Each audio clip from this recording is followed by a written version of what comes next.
میرے محترم بزرگوں، دوستوں اور بھائیوں،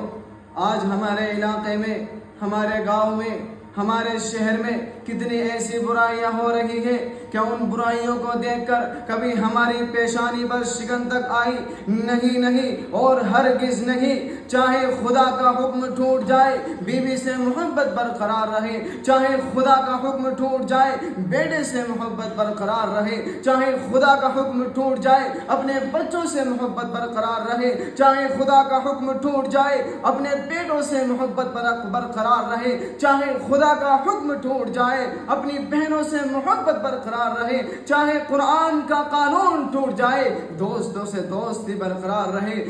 کتنے دکھ اور افسوس کی بات ہے کہ ہمارے سامنے کوئی اللہ اور اس کے رسول کی نافرمانی کرے اور ہماری زبان میں جنبش تک نہ آئے، ہمارے سامنے کوئی رسول کی نافرمانی کرے اور ہماری